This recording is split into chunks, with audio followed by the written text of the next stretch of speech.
മാലിന്യമുക്ത നവകേരളത്തിനായി അണിചേരാൻ ആഹ്വാനം ചെയ്ത് സിപിഐഎം സംസ്ഥാന സമ്മേളനം. കേരളത്തിന്റെ സുസ്ഥിര വികസനത്തിനായി മാലിന്യരഹിത കേരളം എന്ന ലക്ഷ്യത്തിനായി പാർട്ടി പ്രവർത്തകർ രംഗത്തിറങ്ങണമെന്ന് സമ്മേളനം പ്രമേയത്തിലൂടെ ആഹ്വാനം ചെയ്തു. അന്താരാഷ്ട്ര സീറോ വേസ്റ്റ് ദിനമായ മാർച്ച് 30-ന് സമ്പൂർണ്ണ മാലിന്യമുക്ത കേരളം എന്ന ലക്ഷ്യം കൈവരിക്കണമെന്ന് സംസ്ഥാന സമ്മേളനത്തിൽ അവതരിപ്പിച്ച പ്രമേയം ചൂണ്ടിക്കാട്ടി. 2015-ൽ പാർട്ടിയുടെ നേതൃത്വത്തിൽ ആരംഭിച്ച ജനകീയ ശുചിത്വ ക്യാമ്പയിൻ ഫലപ്രാപ്തിയിലേക്ക് എത്തുകയാണ്. മാലിന്യമുക്ത കേരളത്തിനായുള്ള സർക്കാരിന്റെ പ്രവർത്തനങ്ങളും കാര്യക്ഷമമാണ്.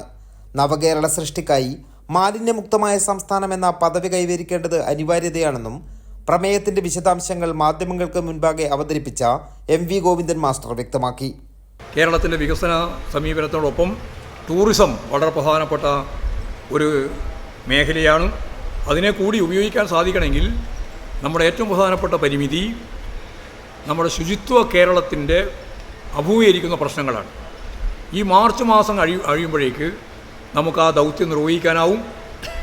അതിൻ്റെ ഭാഗമായിട്ട് ആവശ്യമായ രീതിയിലുള്ള നിലപാടുകൾ സ്വീകരിച്ചു കൊണ്ടുപോകാൻ ഗവൺമെൻറ്റും അതുപോലെ തന്നെ പാർട്ടിയും എല്ലാ വിഭാഗം ജനങ്ങളെയും അണിനിരത്തിക്കൊണ്ട് മുമ്പോട്ടേക്ക് പോകാൻ സാധിക്കേണ്ടതുണ്ട്. മാലിന്യ സംസ്കരണ പ്ലാന്റുകൾക്കെതിരെ എതിർപ്പുയർത്തുന്ന പ്രവണത ജനങ്ങളെ ബോധവൽക്കരിച്ച് മറികടക്കണമെന്നും പ്രമേയത്തിൽ ചൂണ്ടിക്കാട്ടി. പൊതുസ്ഥലത്ത് മാലിന്യം വലിച്ചെറിയുന്നതിനെതിരായ ബോധവൽക്കരണം ശക്തിപ്പെടുത്തണം. മാർച്ച് 19 മുതൽ 22 വരെ EMS AKG ദിനാചരണത്തിന്റെ ഭാഗമായി ലോക്കൽ കമ്മിറ്റികൾ മാലിന്യം കിടക്കുന്ന പൊതു ഇടങ്ങൾ കണ്ടെത്തണം. അവിടെയുള്ള മാലിന്യങ്ങൾ നീക്കം ചെയ്ത് സൗന്ദര്യവൽക്കരിക്കണം. ഇതിന്റെ ചിത്രങ്ങൾ CPIM ക്ലീൻ കേരള എന്ന ഹാഷ്ടാഗോടെ സമൂഹ മാധ്യമങ്ങളിൽ അപ്ലോഡ് ചെയ്യണം. മാർച്ച് 30-ന് കേരളം മാലിന്യമുക്തമാണെന്ന് ഉറപ്പുവരുത്തണമെന്നും പ്രമേയം ആഹ്വാനം ചെയ്തു.